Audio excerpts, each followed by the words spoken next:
Hello, everybody. Welcome back to Wisdom from the Field. I'm sitting here today with the Chashuvah head shliach to Montana, Rabbi Chaim Shaul Bruk. Welcome, Chaim Shaul. Shalom Aleichem. Let's Aleichem have some shalom. fun. Yes, let's do it. I know you've been on a few podcasts. I can't say I heard all of them, but I did listen to part of the one you did with Bentzi a year or so ago, and it brought me back to the times the Muncie and you're the Alter Bacher. So I was really in the Zal, and you guys were in the Sifta, but yes, we definitely had some good parties, and I still remember driving Bentzi's grandfather, Rabbi Shem Tov, back from the Yidden Kislev Avringim, wow. at 4 a.m. driving him back to Brooklyn from Muncie. Let's just say I'm not going to get into the details, but it was memorable, We're all alive to tell the tale. miraculously, but sure. Yeah, beautiful. How can I So, how can I help you? What are we talking about? I have no. I would love to say that I'm an expert in your podcast. I'm not. But I'm assuming it's about shluchus, and I'm happy to answer any questions if I bring or chat or yeah, for chastise, sure. whatever you want me to do. I'm here. Beautiful. So yeah, I would love to hear from you. What is it like to, shlichus in Montana? What was it like when you arrived? What is it like today? That's not a question. That's a book. That's authoring a sefer. But sure, I'll give you the Cliff Note version. I spent 2 summers on Merkos Shlichus there in '04 and '05. I came in '04 with Yitzchak Feldman, who's today the shliach in Bend, Oregon. We spent a month eating tuna and making salads in hotel rooms in Best Western hotels. And then I was honestly ready to move on to go to another place. And I was standing upstairs with a bunch of guys upstairs in 770 in the hallway. And Moshe Kedlarski walked by and he said, Chaim Shaul, what are you doing for the summer? I said, I don't know. I'll go to Mississippi, Dakota. He goes, I think you should go back to Montana. I said, why? He said, because it's nothing like coming back a second time to people. I said, okay, I'll go back to Montana. So I took Arik Denenbaum. We went to Montana. And Moshe was 100% correct. It was life when you come to when you're bringing with someone for a second time. It's a different animal. We spent a month. Um, I also came the following Hanukkah with my sister. I couldn't find any Bachram that wanted to go in December to Montana when they were being offered to go. The Caribbean had very few shluchim back then, so every island got Bachram. Now, if you can go to Turks and Caicos or the Virgin Islands, and I'm offering you to come to freeze your rear end off at Montana. No, I Pasha couldn't find anyone. So I called my sister Rachel, I believe is friends with your sister. Yeah. And I said, what are you doing for Hanukkah break? She goes, nothing. I said, you join me in Montana. We're going to go make some Hanukkah parties. So she flew from New York. I flew from Oklahoma City, where I was working by Vadia Goldman. And we met in Bozeman. We did a Hanukkah party in Billings, Bozeman, Helena, and Missoula. And I dated my wife the next week, January 1st, right after Hanukkah. I flew to San Antonio to date my wife. She's the daughter of Chaim and Rivki Block in San Antonio. I got married when we were dated, we already spoke about Montana as a possibility. That summer, I took my wife out to Montana. That's a smart thing to do. You take a Texas girl to Montana in the summer, not in the winter. Okay. And we decided to open up shop. We bought a house. And the morning after our first wedding anniversary, my shver asked me to stay in Koil for a year. So in order like Gitiz Mitzrayim, I didn't want to get stuck an extra minute. So the morning after our first wedding, we got married Chav Beis Adar. The next year, Chav Gimel Adar, we landed in Bozeman, Montana. And we bought a house. We landed, moved into our home. Fast forward 19 years, we have 6 couples serving the Jewish community, 6 Lubavitcher couple shluchim serving Montana in 5 different cities. Wow. And Oid Yadei Netuya, we're just getting warmed up. We got a lot of big plans. Wow.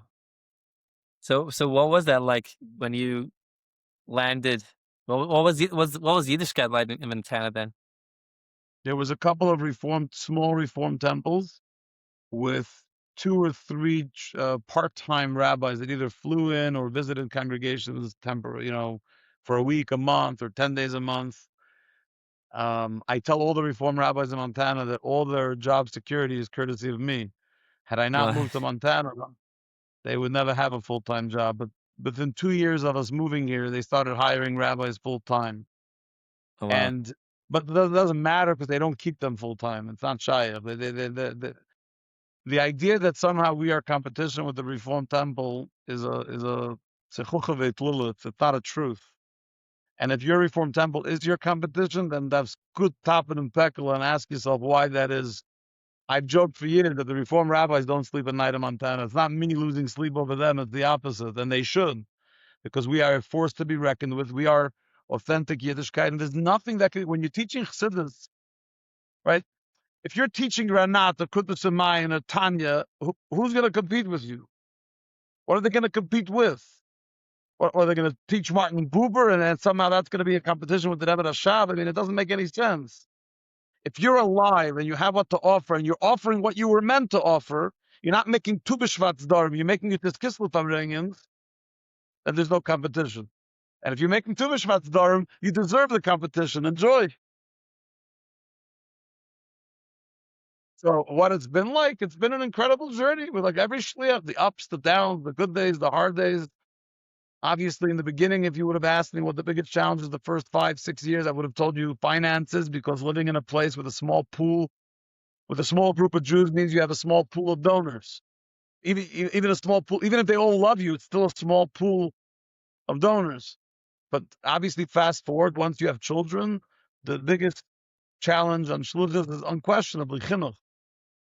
And every child is different, and every reality is different, and every mother and father are different in how they can or can't deal with homeschooling or online schooling, and not all kids are meant for the online school. It's just not made for certain kids.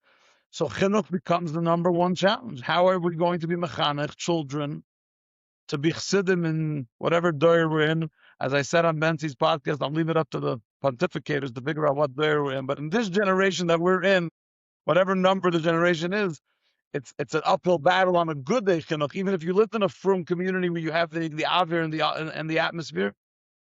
So fundraising doesn't go to the back burner, but it definitely gets behind the chinuch challenge. And then you keep going day in, day out, and then you try to be, when you hire shluchim, you try to find the people that are a good match for the cities that you're putting them in. Try to set them up for success, and then don't just drop them off and say sayonara and only come back when you want to get into a fight with them, but actually be there for them in their joy, in their simchas, in their successes.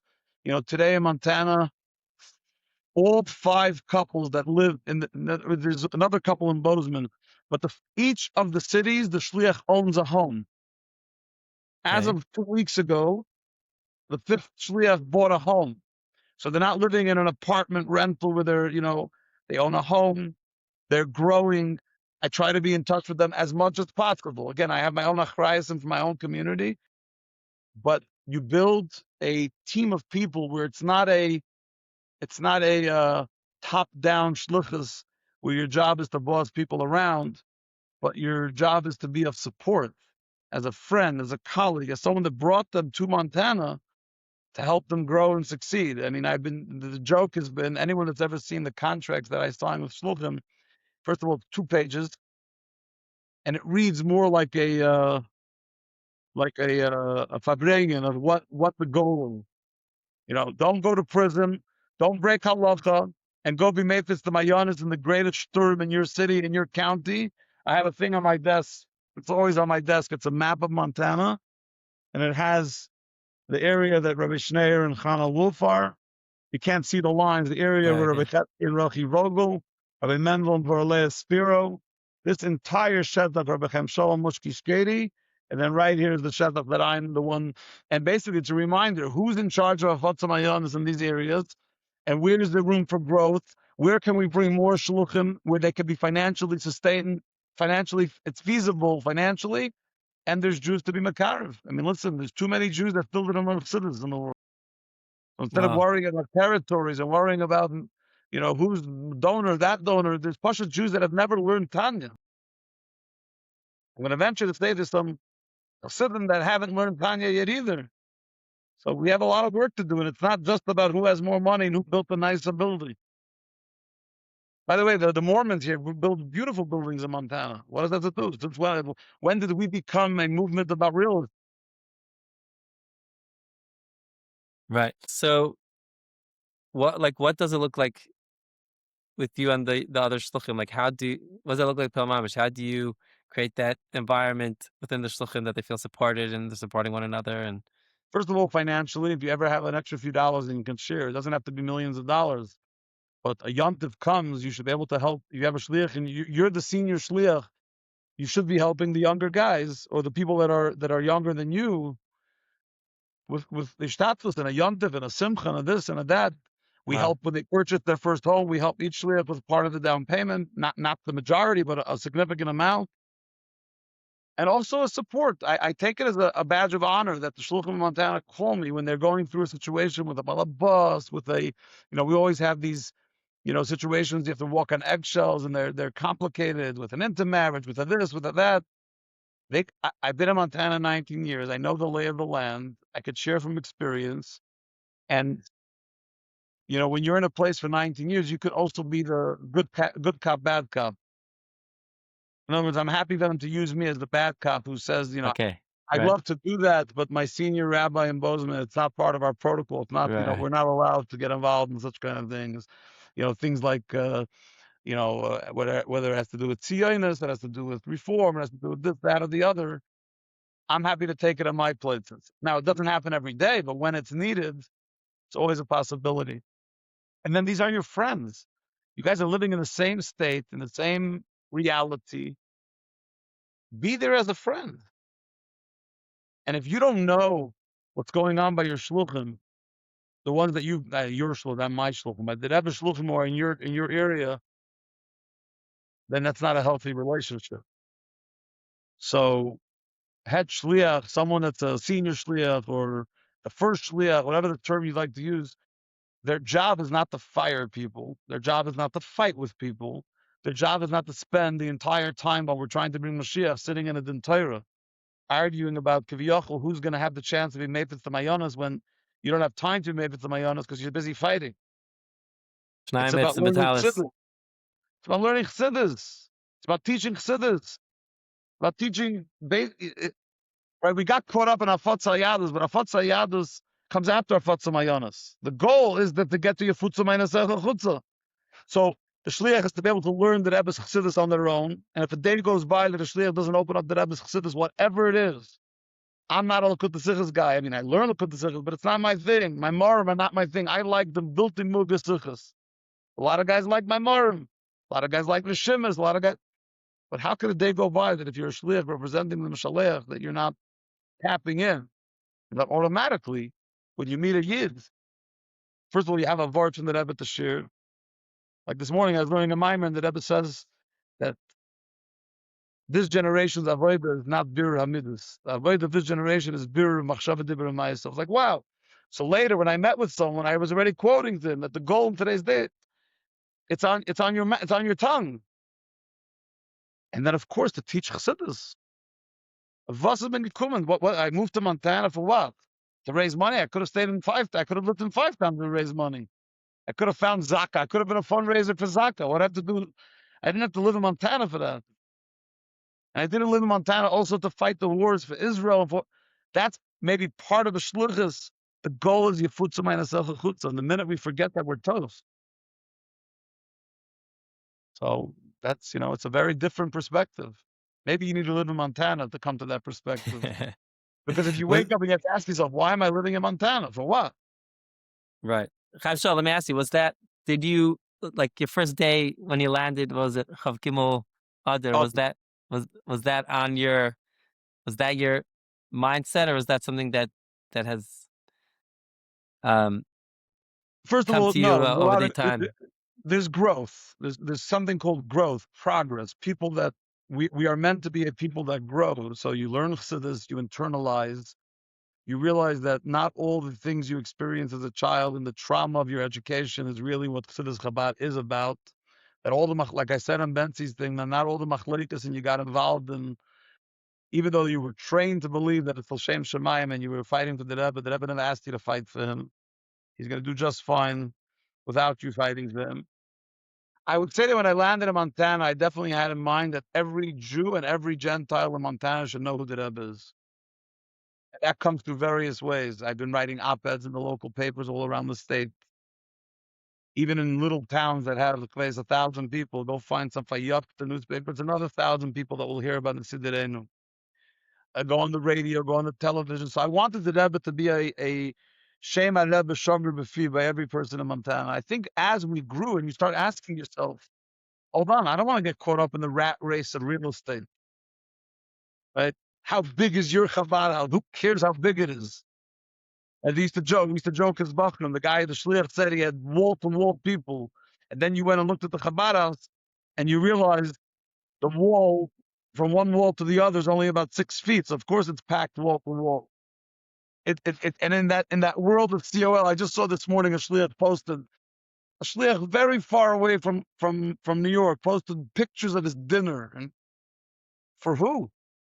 Who are you posting that for? Who are you showing it off to? And what's the purpose? Was that a dinner that represented Yefutzu Meinesach Chutza? Or was it a dinner that represented Friends of the IDF? Which organization are you? Now, I do a lot of things with the IDF, I mean, when I can, but it's secondary to what I'm here for.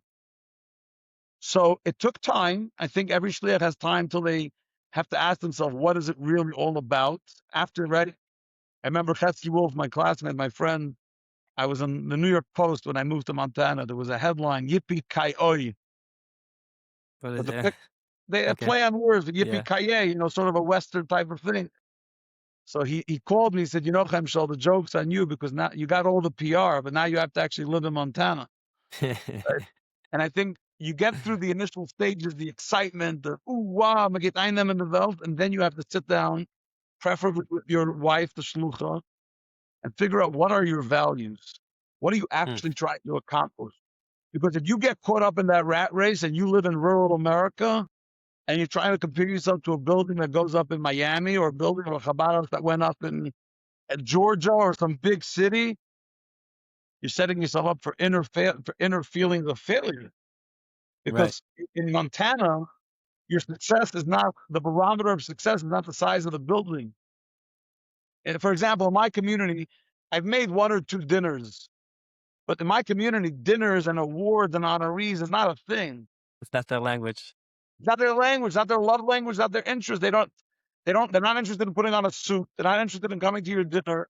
And they're not even, most of them are not even interested in being publicly recognized for their support. They want to know that their money is going to good things. And that's it. It's a very low-key mentality. So doing something here that is a reflection of what a shliach is doing in a big city. I love Shalom Lermer singing. So after October 7th, I decided I'm making a Shalom Lermer concert. And for sure, if I love his singing, the whole Bozeman is going to want to sing. Except no one was interested. So I had him booked. I rented a venue. And by the way, I don't regret it. And I had 180 people there, but it was pulling teeth. And I covered my expenses. But it turns out no one was interested. And my wife said, could have flown to New York to some wedding and hear him sing. It would have been a lot cheaper than making the concert. And she's right. I like doing things. I do things without thinking it through. I just now read Undaunted from David Eliezri, an incredible book about it. I bought 150 copies. I'm sending them out because I love it. My wife said, why can't you just read it and move on? And if anyone wants to buy it, send them a link to Amazon.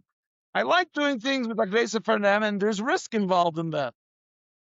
But I'm not doing things that don't fit Montana. And when I do, I realize I need to get back on track.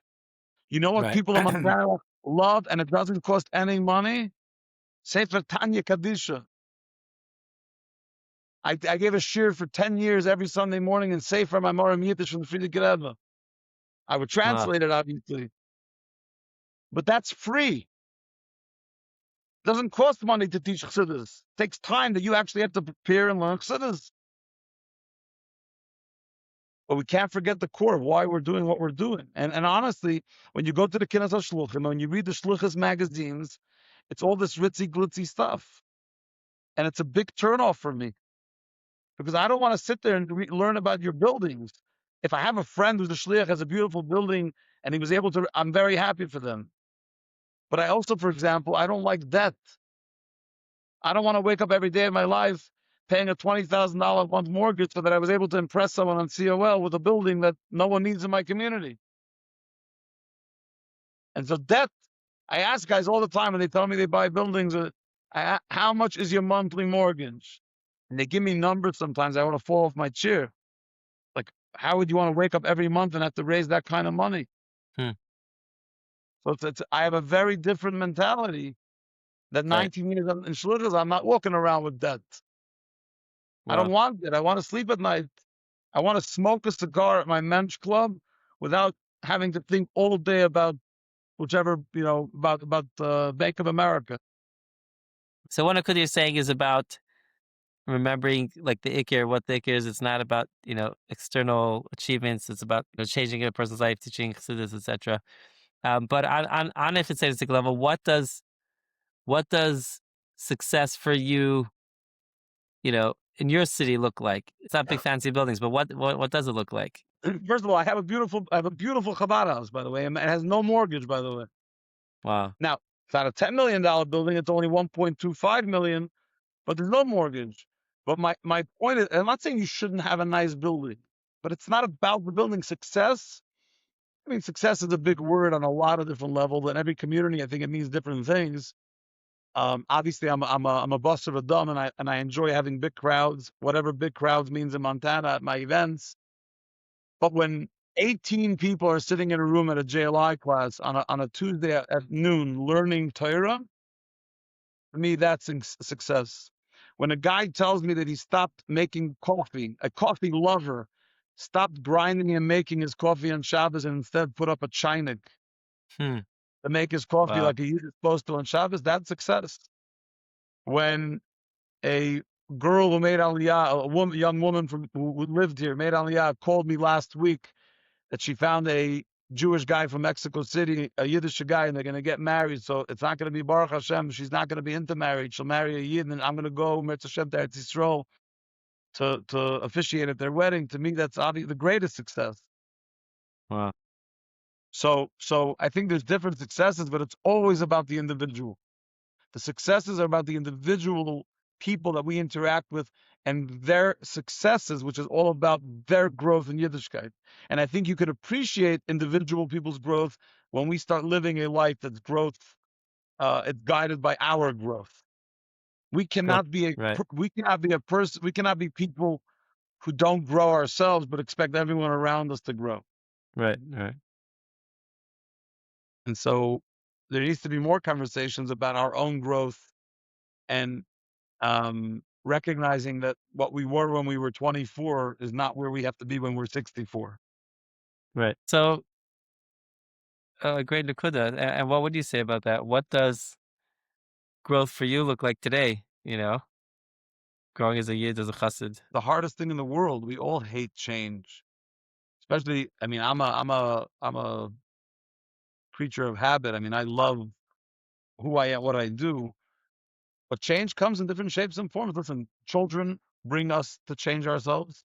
I said this 10 years ago at the Yaldei Shluchim Rebbe dinner that, I'm not exactly known as being Mr. Sensitive and empathetic, and it's not in the Bruk genes necessarily.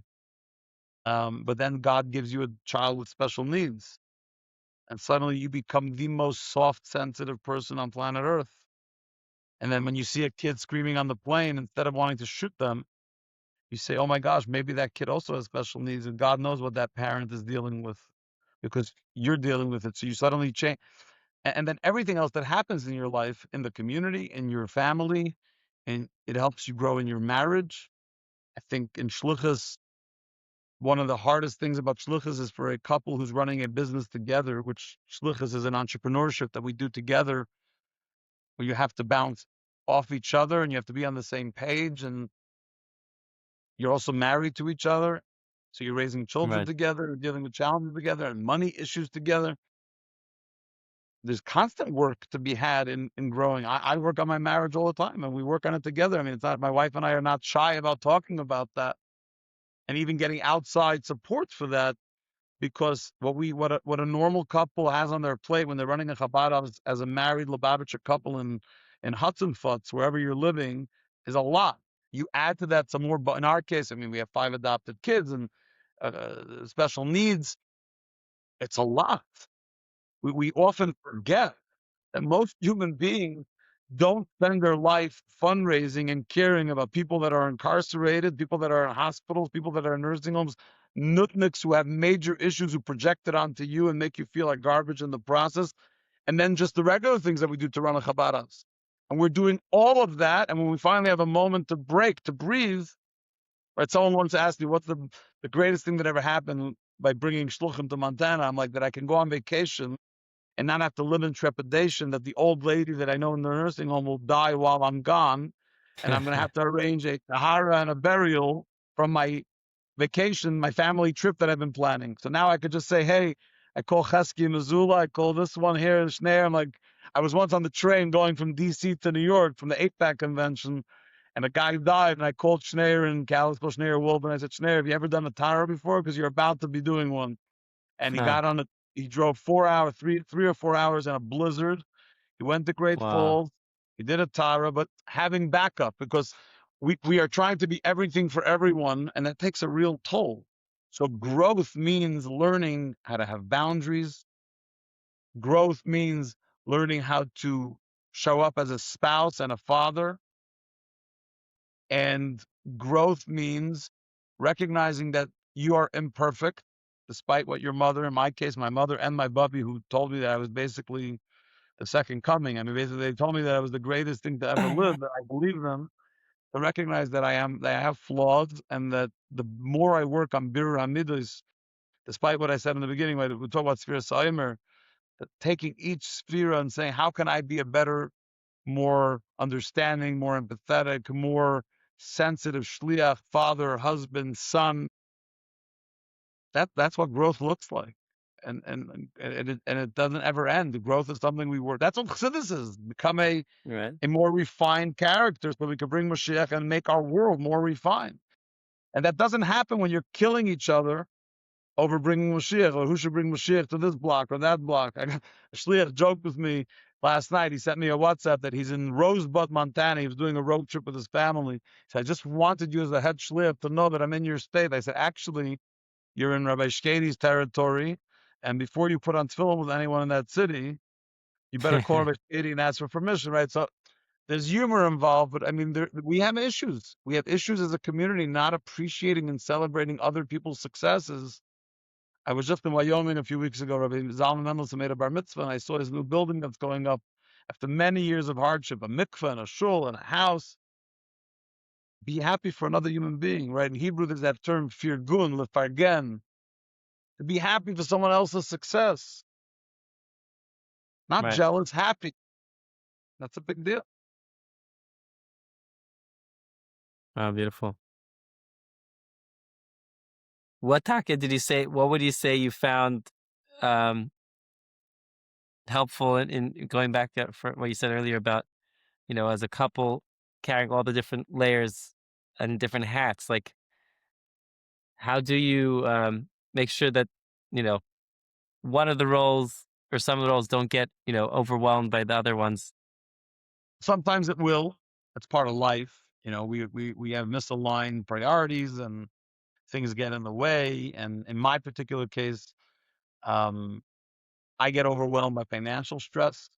I'm not one of these guys. Again, it's part of the philosophy of not liking debt.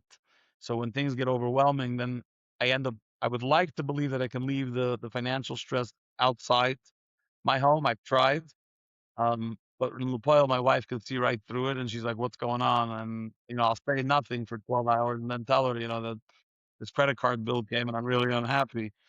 I think it's finding time for family. Like we take a trip every year, every summer for 2 weeks. I'm away. I'm out of the country with my family, so that at least they know where and then during the year, shorter trips, a road trip or this or that. When we adopted our first kid, my wife said, you know, in her family growing up with the blocks in San Antonio, her father was home as long as he was in town. They had dinner as a family every night. which I could not have growing up in Crown Heights because my father never made it back from Manhattan from his office till 7 p.m. So in our family, if I'm in Bozeman at 6 p.m. every night, we sit down as a family to have dinner. And Wow. everyone in the community knows that. Like, they don't bother me during dinner. It's family time. Wow. Is it a big deal? Like, I mean, no, we only spend 20 minutes having dinner, but we get to talk to each other. We get to sit with each other. And if I'm not at dinner because of the yotzim and a cloud or some exception, it's like, oh, where's Abba by dinner? Like, what happened? It's not a normal thing. So we Right. don't use shluchas as the excuse of not being home for dinner. And I am a workaholic, so I could use that excuse. I always have what to do. And it's learning. It's learning what will make your children feel like they're being seen. Right? The hardest thing for a shliach is when a kid tells their parent, that person's more important than me, or that person in the hospital is more important than my soccer game. And the truth is, it's baloney, because we can visit the person in the hospital almost always after the soccer game. But we like feeling like martyrs. And if you want to feel like a martyr, you got to run right now, right? Like we're at solo members. We have to run right. No, you don't. Person will be just fine. They didn't see you for the last 12 years. You'll get to the hospital in an hour. You'll be just fine. So it's prioritizing, and that takes work. That's part of the growth. Right. Turning off your phone at night. Right? I have my phone is on do not disturb from about 8:30 p.m. until 5:30 a.m. when I start over. Nice. Shliach sending me a very important WhatsApp at 2 o'clock in the morning that his boss is going on vacation next week. Very nice. I'll see it in the morning. Right. I used to keep my phone on at night because I would say, listen, what if there's an emergency? Someone's dying in the middle of the night. And my wife once said to me, they'll still be dead in the morning. It's not going to change. And she's right. She's right. In the beginning of my years of shlichus, I didn't see it that way because I saw myself as Right. this big savior. And it tends to be the savior mentality is a little bit of a cover up of refusing to deal with the inner work. It's easier to deal with outer work than inner work. And the more you do inner work, the more you realize that to truly be successful with the outer work, it starts from the inside out. Doesn't mean you shouldn't put film with someone until you're fully healed, but inner work is much harder. Telling the other guy why he didn't come to the oil for Gimel Tammuz, and that's much easier than asking yourself, who may have been physically by the oil in Gimel Tammuz, why you aren't at the oil for Gimel. You may have flown to the oil for Gimel Tammuz, doesn't mean you were there. So it's hard, and we tend to, right? Why is there not more achdus among shluchim? Why is there so many dinei Torah and arguments and stuff? Because it's easier to deal with the outside than deal with the inside. If we actually believed in our heart of hearts that what we are doing is bringing Mashiach, or at least trying to, then we wouldn't end up in that fight. I once told a shliach years ago who was very active in dinei Torah, I said, do me a favor, could you stop your dinei Torah for 6 months so I can finally bring Mashiach? I don't have to be, I'm in Montana trying to bring Mashiach, and you're making dinei Torah, so you're countering my work. Take a break from your dinei Torahs. That will bring Mashiach. Then when Mashiach comes, you can go back to your machlokes and your dinei Torah. It's not what the Rebbe wants of us. Is it easy? No. Of course, the machlokes is fun. It's juicy. It's amazing. It was juicy for Kairach too. Exciting. That's who we are. Of them it megadavet. What did Rebbe say then in the Tzaddik of Zion? I think. Skeleton, Chitzmimim, Salah. Where's the payers? I mean, who are we? We make fun of the Shmiras Halashim people. So fine, don't learn the Chafetz Chaim about Shmiras Halashim, but learn the Alter Rebbe Shulchan Aruch about Shmiras Halashim, about Nekama and the Tira and all of that. These are not ideas that are just for the others; they're for us. I once gave a sermon in shul about grudges, about holding grudges. And when I was walking home from shul, I said to my wife, I'm full of it, because there was a family feud that was going on in our family at the time. And I said, I'm talking to my congregation about grudges. Meanwhile, we're keeping grudges. That Motzei Shabbos, I notified my siblings that I'm going to make shalom. And I'm not going to give all the details, but the bottom line is that today, all my siblings, we basically reconciled that whole machlokes. It doesn't exist. It's about 6, 7 years now. The machlokes doesn't exist anymore. It's a choice we make. Do we want to live by the ideas of what we are meant to represent as shluchim, or do we want to make believe we believe in something, but when it comes to us, it doesn't matter? We counsel people and we counsel guys and how they should treat their wives. Are we treating our wives that way? We counsel people, CEOs, that they shouldn't focus on the money, they should focus on their family. But are we focusing on our family? So what's at the heart of it? You're saying the heart of it is like, do I believe that Learning everything? chassidus Right. aliba the nafshe. I Saying is, want when the yeah. shul was still in my house. Been out of that house. It's been out of my house. The first 14 years of my shluchas, the shul was in my house, which is another parsha. Maybe we could talk about, what it's like to have a shul in your house and what it does to your children's privacy and to their safe space. But so I was counseling a couple in the shul, and then I came into the kitchen, and when they left, and the shul was right next to the kitchen, my wife said, "Did you hear anything you said to the couple? Were you listening to one word?" And we laughed because so often we tend to do that with others. We have all the bitachon, right? My father always says to me, "The darshan's wegen bitachon, but do you ever darshan yourself about bitachon?" Meanwhile, he says to me, "Your flight is delayed by 6 minutes, and you're ready to go out of your mind. What happened to Right. the Right. bitachon speech?"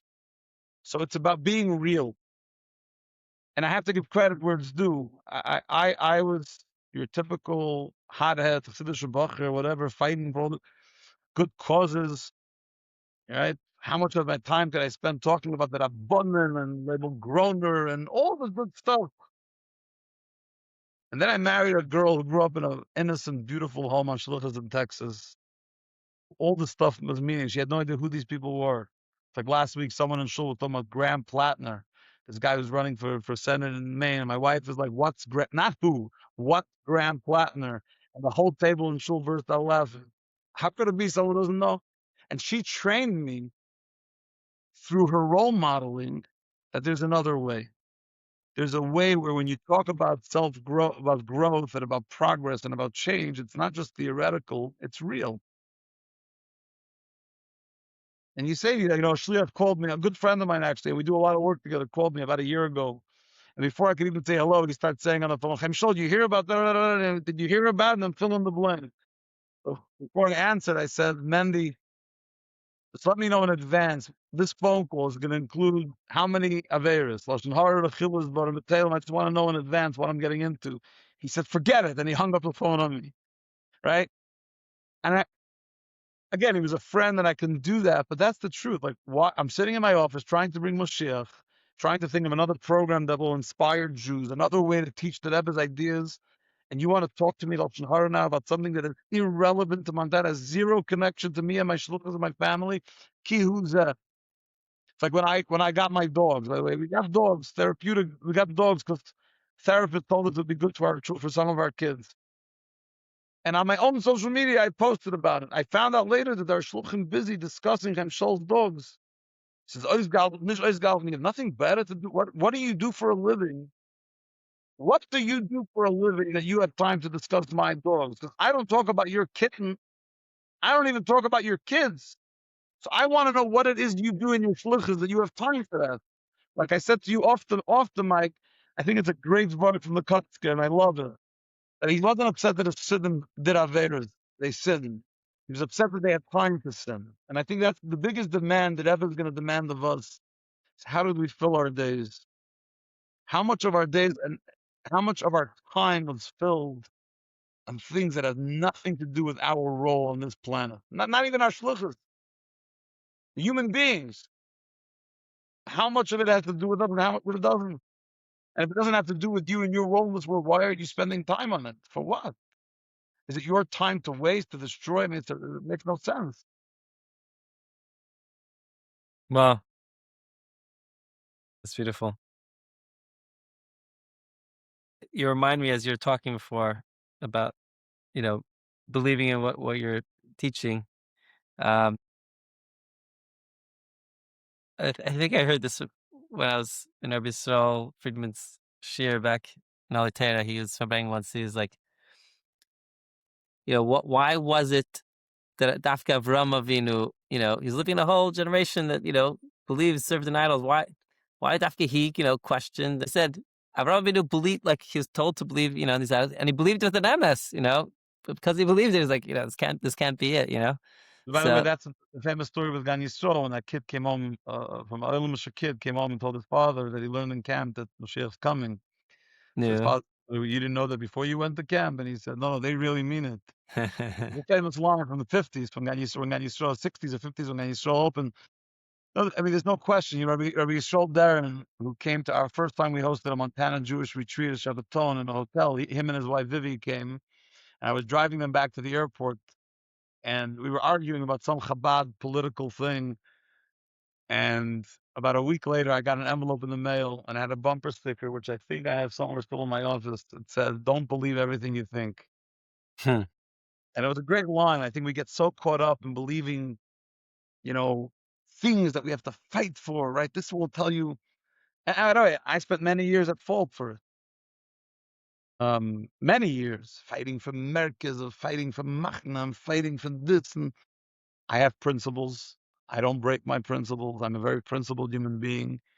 And there are things I wholeheartedly disagree with, and I will not bring them into my home, into my Chabad house.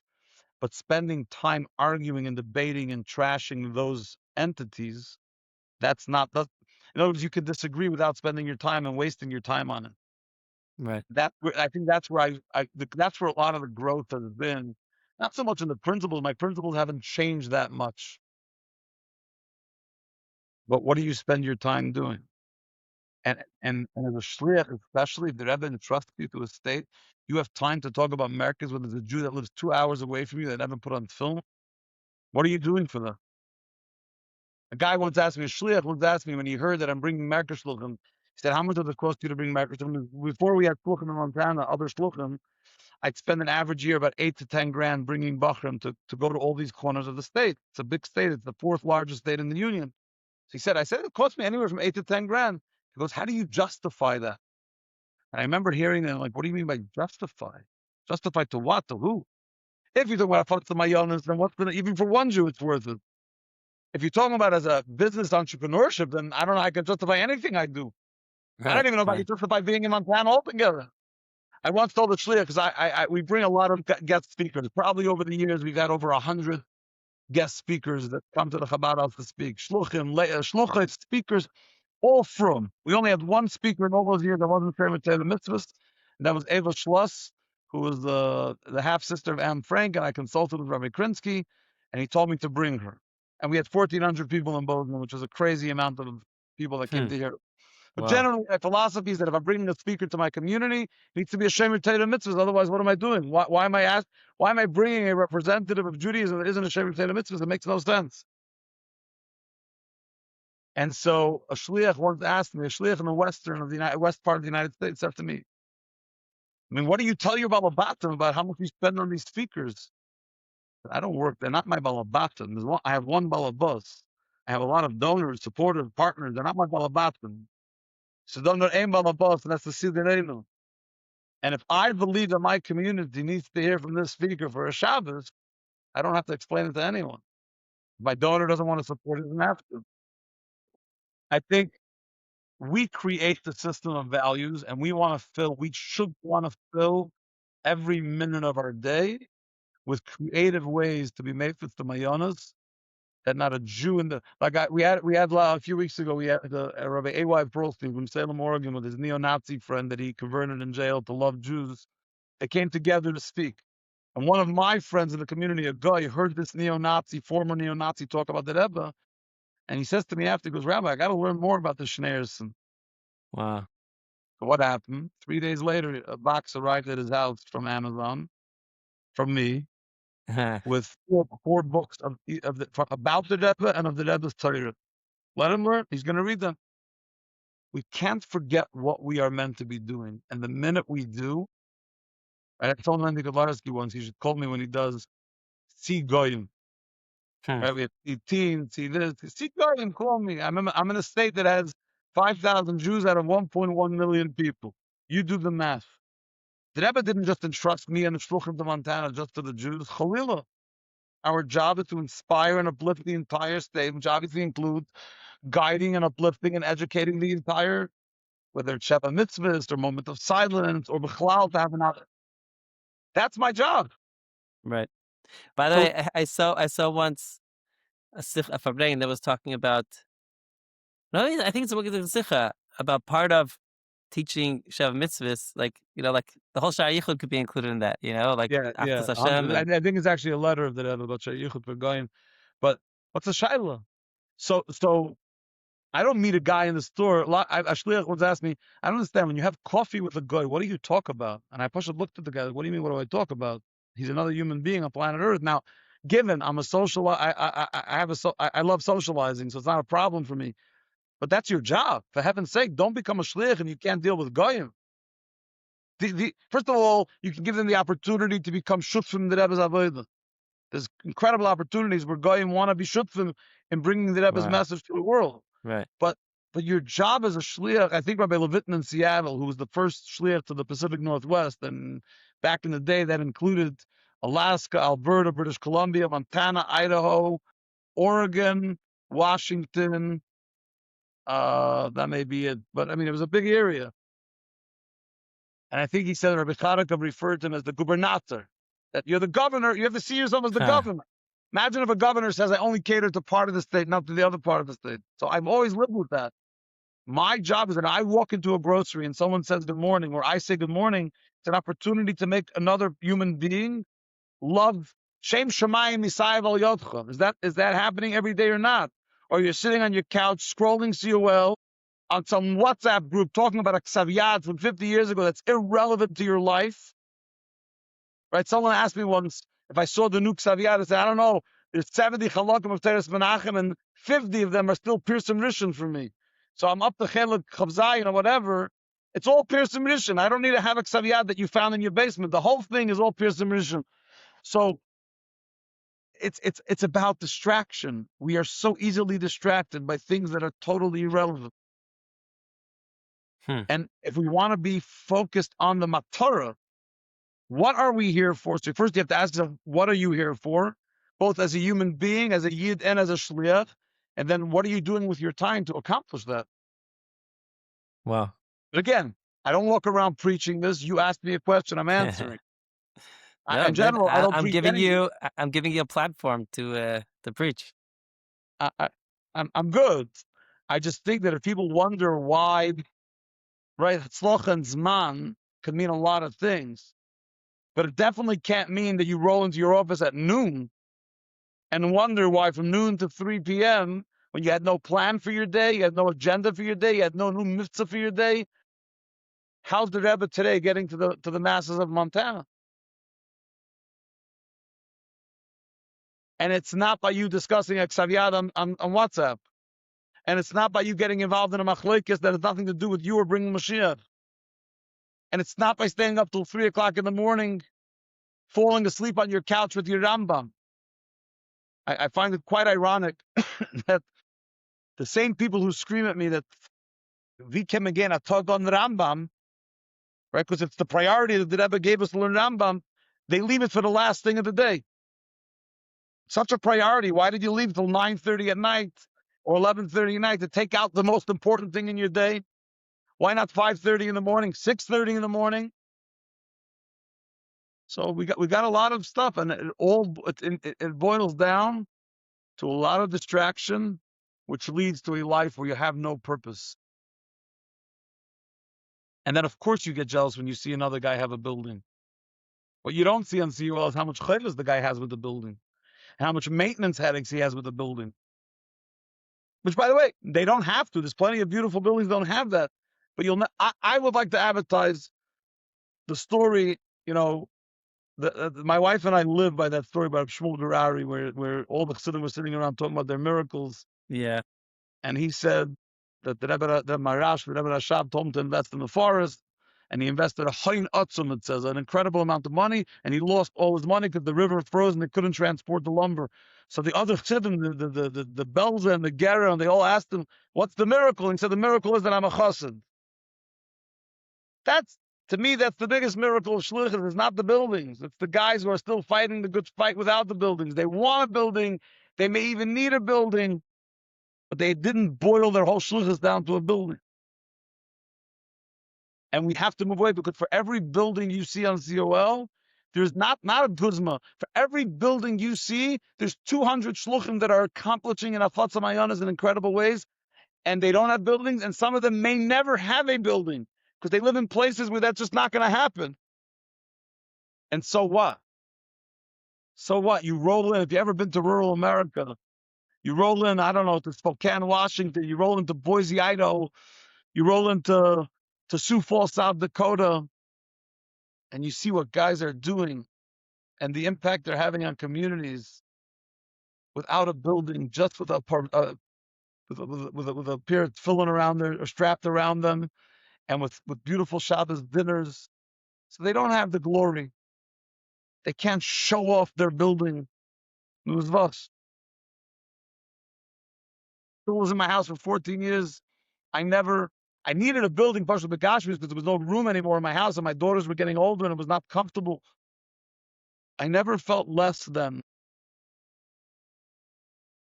Because if the people you're inspiring and uplifting are connecting to the Rebbe, are becoming Yidden, they're becoming part of your development fund, and that's the goal. And so we need to realign where the focus is meant to be. Our values, priorities. And by the way, once you get there, you start realizing your happiness is not dependent on others. It's not dependent on what other people think of you or your shluchim. Right. Like, imagine my cousin Michal Goldman is in Kauai, in your neighborhood. Imagine if he assessed his shluchas based on, I don't know, Bozeman, Montana. It's two different worlds. I've been to Kauai. It's a different world. Success is Zissel and Michal Goldman's success is based on what goes on that island. And when you look at that island, with now they have a Beis Chabad and a Yiddish cemetery and a radio show, and he gets excitement because he gets to go to mikveh in the ocean. That would not be my excitement. But everyone's got to be in their community and do their thing. Right. And celebrate the success of what goes on based on the barometer that is your particular shlichus. And the competition business and the jealousy business and the lack of focus, where we become distracted about things that are not relevant. Right? A few weeks ago, everyone was making a shtur about buying Rabbi Schlenger, Hashem Yimkein Doma, to buy his book. I didn't. He was a wonderful shliach, but his book, I didn't find what I'm going to do with it. And it's very easy to get sucked in. Oh my gosh, everyone's posting on their WhatsApp says it's time now to buy the book. No, I'm not interested in the book. Maybe one day I'll read it and I'll become interested. Right then, I was in the mood of Rabbi Eliezer's Undaunted book, and that's it. Saying you might end up buying 150 copies of that book too one day. If I read it and I like it. By the way, when Positivity Vibes came out, I bought 700. After I read it, I bought 700 copies during COVID and delivered it to 700 homes in Montana. That could happen here too, but it's not because someone told me to buy it. Do your shlichus, believe in what you're doing, do it the way you know how to do best, because the Rebbe entrusted you in shliach sha'al asar, and get the noise out of your ears, because that's going to destroy you and your family. Doesn't get you anywhere. Stop talking about other people's dogs. It's someone else's dog. Since when? I mean, what, you have something better to do? I heard Manas Friedman when he spoke here once. He came twice already to our community. He was saying that teenagers come home and they tell their parents, "You ruined my life." And he says the response the parents have to have is, "How could I ruin your life? You don't have a life. You're a dependent entity. When you become independent, you actually get a life." He says that's why we have this term, "get a life," because you don't have a life. When someone has time to discuss Merkos and this guy's dog and this guy's this and this one's divorced and this, what the hell do you do for a living that you have time for that? Like Rabbi Levi Shemtov invited me to come to DC, and I really wanted to go. It's a beautiful event, the Living Legacy. I think it's called Living Legacy.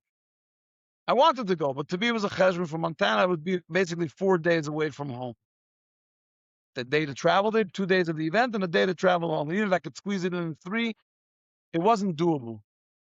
Because part of my calculation is not just the picture that I'm going to have online and the Kiddush Hashem that it was, and Kiddush Hashem Lubavitch. I have a family.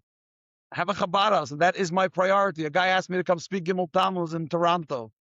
But when did he ask me? He asked me on Chav Beis Sivan if I can come Gimel Tammuz to Toronto. I'm like, Bubby, I don't know how you do this stuff, but my schedule is booked from now till Tishrei.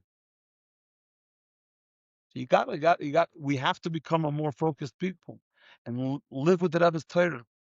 My Uncle Chaim Shaul works day and night to print more and more Teres Menachem. I'm up to Chelik Chav Zayin now. I started from Chelik Aleph, so I'm in. What year is that? I What year is believe it's that? Tafshir Chaf. I'm up to other right before Purim, Shabbos Shkolim, Tafshir Chaf. Oh. 10 years. Are you doing it? Are you doing it with the? I'll be saying meaning. Okay. No. We're middle of Tammuz, and I'm learning Fabregas from other. But you find the relevance to the. It's relevant. The Rebbe's Torah. It's about your growth. What does it have to do with the time of the year? I learned stuff with the Parsha too. 11 at the site, but it's the Rebbe's Torah. How can you ever go wrong? But they're printing, and we get the book club and we get it. But where? Where's the koch? Where's the koch? So you found the Ksaviyada should be excited about now. The Rebbe spent, I don't know, 1,500, 1,600 Maimorim, thousands of sichas. Where's the koch? So for Grant Plattner, we know. And the 3 Democrat socialists of America that were elected in New York, we as shluchim, we're all Bahavins. And every politician running for office in Eretz Yisrael, Bibi, no Bibi, Bibi, no Bibi, we're all experts. And we have time for it. How could you justify Merkos Shlichus? How could you afford Shabbatons? It's a misaligned philosophy. Right. My problem is I'm 44, and I'm a Bruk, so we think about death often. So I'm like, I don't have a lot of time. I have a lot to do, and I don't have enough time. And my wife looks at me like I'm 44 years old. The guy walks around thinking that he's dying. I'm like, listen, it's just a numbers game. We have a limited amount of time. We got to get moving. So my worldview is Rebbe wanted Mashiach, and we don't spend enough time trying to make it happen. We talk about it. We don't spend enough time trying to make it happen, and we got to go back there. Well, I'll give you an example, and it's not a personal judgment because I don't know any of these people personally, really. For a year after October 7th, there were certain shluchim that every Tuesday I saw another picture of them on social media in Israel. When did were you hired to be a shliach to Eretz Yisrael or a shliach to your community? So you want to say you did one solidarity mission and that your community wanted you to do that? Beautiful. But when every month the Gendanisht, if every Tuesday you're at the oil, and every Wednesday you're in Eretz Yisrael, and every Friday you're fabricing on WhatsApp, I genuinely wonder. Now, I don't wonder with judgment, meaning I don't walk around talking about them. Again, that goes into many Isurim, the Iraisim, the Rabbanon. But in my mind, I'm like, I don't know. Maybe I'm not so lucky. For me to go to the oil, I would love to go to the oil. For me, it's 2 flights there, 2 flights home. It's a big schlep, and I'd love to be there every week. It's where I feel at home. Can't. I live in Montana. I was entrusted to man. For you guys in Hawaii, for your father, for your parents, it's even further. We have to definitely ask ourselves who we are and what we're here to represent. You're not here to represent the state of Israel. You're not here to represent the Republican Party, the conservative movement, which many shluchim think is their job. It's not your job to represent Tu B'Shvat Zdorim. To show sad videos on Tisha B'Av. It's your job to be made with the Mayonis Chutza, the Mayonis of the Baal Shem Tov, the Mayonis of Chassidus, and you can only do that if you live with that. Wow. Chaim Shaul, I think you said earlier how you used to think that it was your job to fight, all the different battles. I think you still are. You're maybe it's a different battle, but you're Well, you're uh, it's not a person. you're reminding us, not fighting against, but you're reminding us, to come back to what we know is our real priorities. What's really our mission is really about. When I read And into their hair, about, I think they had with Label Alevsky, with Baruch Oberlander. I mean, not to come, they're obviously very different in age. Chaim Tzvi not Chaim Tzvi, Rabbi David Groner. When you read the tales of the shluchim that went out in the 50s, 60s, 70s, even Overlander, it was in the 90s, but just to read about the beginning era, you're like, one thing they had that we're much better at what we do. Shluchim today put the old shluchim to shame. We have much better tools, and we rock it in ways that they couldn't even imagine. But these were the founders. These were the pioneers that really. And when you read it, you're like, man, one thing's for sure: they never made a mistake about what it was about. It was about bringing Yidden to the Rebbe. It was about teaching chassidus. It was about teaching about. They never got caught up in the superficiality of it, and that's where I think we need to spend our time more focused on. Get away from the superficial and focus inward, both for ourselves and in our shluchus. And because I'm a well, guy that believes in time management, our time together is coming to a rapid yes, close. yes. Thank you, Chaim Shaul, and I really appreciate you making the time and sharing. If you ever want to do a round two, you know where to find me. I know, but I have to book 6 months in advance. This way, you get only 2 months. I think that's 7 weeks. I Too. didn't do All too right. bad. Yeah, yeah. Zagis and Thank three you, guests. Chaim Shalom, Sudas Davis, and keep fighting the battle. Zagis. Take care.